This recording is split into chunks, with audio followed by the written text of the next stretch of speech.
ഏറ്റവും ദുഃഖകരമായ വാർത്ത തന്നെയാണ് ആദ്യം. നടൻ, സംവിധായകൻ, തിരക്കഥാകൃത്ത് ശ്രീനിവാസൻ അന്തരിച്ചു എന്നുള്ള വാർത്ത. ദീർഘനാളായി ശ്രീനിവാസന്റെ ആരോഗ്യസ്ഥിതി ഒട്ടും മെച്ചമല്ലായിരുന്നു.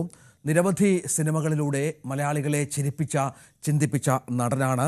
1956 ഏപ്രിൽ 4 കൂത്തുപറമ്പിൽ ജനിച്ച ശ്രീനിവാസൻ സ്വന്തം സിനിമകളിലൂടെ സാധാരണക്കാരൻ്റെ പ്രശ്നങ്ങൾ വെള്ളത്തിലെത്തിച്ചു.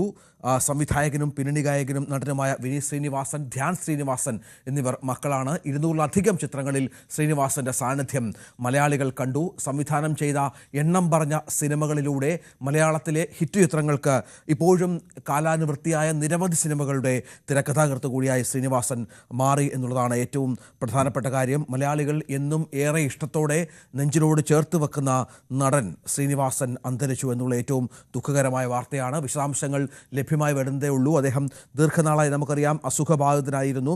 നിരവധി അസുഖങ്ങൾ അദ്ദേഹത്തിനുണ്ടായിരുന്നു.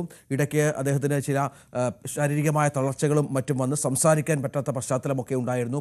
പതിയെ അദ്ദേഹത്തിൻ്റെ സംസാരമൊക്കെ തിരിച്ചു വരുന്നുണ്ട് എന്നുള്ള തരത്തിലാണ് വിവരങ്ങൾ പുറത്തു വന്നിരുന്നത്. പക്ഷേ ഇപ്പോൾ ഏറ്റവും ദുഃഖകരമായ വാർത്ത എന്നുള്ളത് ശ്രീനിവാസൻ മരിച്ചു എന്നുള്ളതാണ്, അന്തരിച്ചു എന്നുള്ളതാണ് ഏറ്റവും ദുഃഖകരമായ വാർത്തയായി ഇപ്പോൾ നൽകാനുള്ളത്.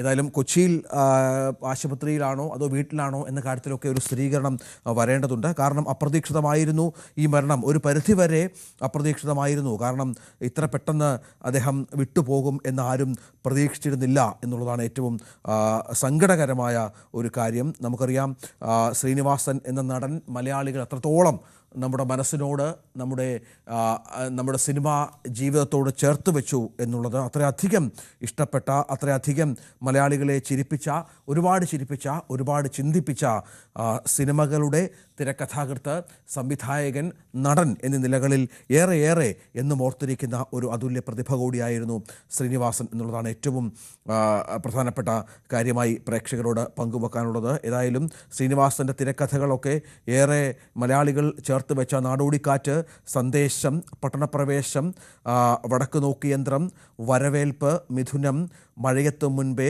അഴകിയ രാവണൻ, ഉദയനാണ് താരം, കഥ പറയുമ്പോൾ, ഞാൻ പ്രകാശൻ എന്നിങ്ങനെ നിരവധി സിനിമകളിലൂടെ മലയാളികളോട് ചേർന്ന് നിന്ന, മലയാളികൾ എന്നും എപ്പോഴും ഓർത്തിരിക്കുന്ന ഒരു തിരക്കഥാകൃത്ത്, സംവിധായകൻ, നടൻ കൂടിയാണ് ശ്രീനിവാസൻ. അദ്ദേഹത്തിൻ്റെ പ്രധാന തിരക്കഥകൾ 1987 മുതൽ ഇങ്ങോട്ട് നോക്കിയാൽ, നാടോടിക്കാറ്റ് മുതൽ ഇങ്ങോട്ട് നോക്കിയാൽ, ഏറ്റവും അവസാനം അദ്ദേഹത്തിൻ്റെ സത്യനന്ദിക്കാട് സിനിമ, ഞാൻ പ്രകാശൻ വരെയുള്ള സിനിമകളിൽ അദ്ദേഹത്തിൻ്റെ സാന്നിധ്യമുണ്ടായിരുന്നു എന്നുള്ളതാണ് ഏറ്റവും പ്രധാനപ്പെട്ട കാര്യം.